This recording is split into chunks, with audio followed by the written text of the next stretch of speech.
Tiga sebab saya pilih Jim GK Glove.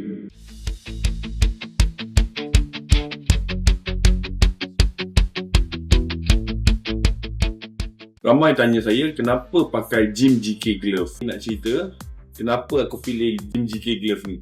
Sebab pertama saya pilih Jim GK Glove sebab harga dia yang ekonomi, harganya murah. Lebih kurang sekarang harga 140 ke 150 ringgit yang sangat kita mampu milik.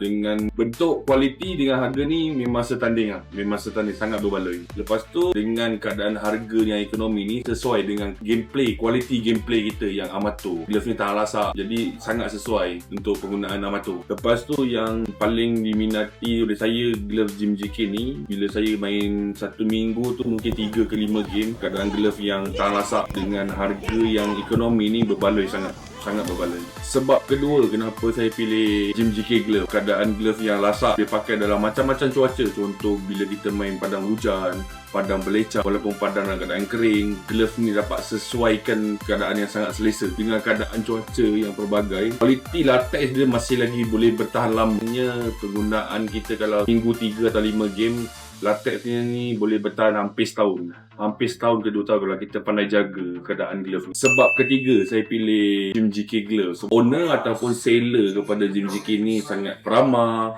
Bila kita berinteraksi nak beli barang tu, dia bagi pendapat. Yang paling penting, sellernya dalam brand yang dijual ni sangat jujur. Dan saya dah stay dengan brand ni hampir ke 8 tahun. Kalau korang cari glove keeper, aku memang recommend Jim GK Glove sebab harga murah, memang tahan lasak. Kalau korang tak percaya, korang kena beli satu dulu, pakai.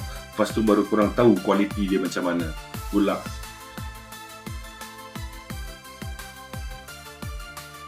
Paling lama sudah tentu Jim Glove, brand yang paling lama saya pakai. Punca dia sebab saya berkenan ataupun saya suka dengan dia punya design, dia punya template, memang menarik hati.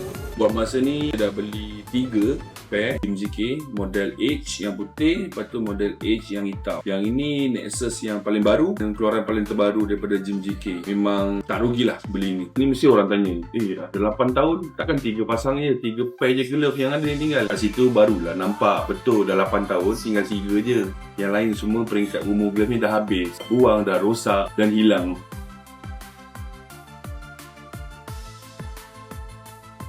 Syarat dia yang saya pilih ialah ketebalan latex ataupun pump. Kalau macam gini contoh, dia 4mm. Bila 4mm dia sangat lasak dengan keadaan kita yang kelang kabut dalam situasi depan pintu gol. Memang benda ni membantu kita. Orang kata glove ni murah tak tahan. Sebenarnya memang glove murah ni dia tak berapa tahan. Tapi dia bergantung kepada kualiti gameplay kita. Kalau gameplay kita bagus, tekniknya bagus, penjagaannya bagus, tahan. Kita pakai glove apa pun masih boleh bertahan, tak kira nilai harga atau brand.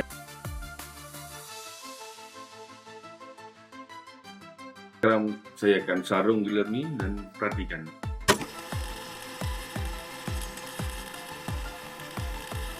Nampak guys, bila dia masuk, dia nampak grip kat kita punya wrist ni memang selesa, sangat selesa. Bila dah masuk ni, dia agak permulaan agak ketat dekat jari, tapi itu yang bagus, dia melekat. Kita letakkan jari kita kat sini dengan padat. Jadi ni orang kata bola hujung-hujung, memang kita pasti boleh dapat buat sesuatu dengan pilihan. Kita tak pakai strap pun boleh, kita nak pakai strap pun boleh.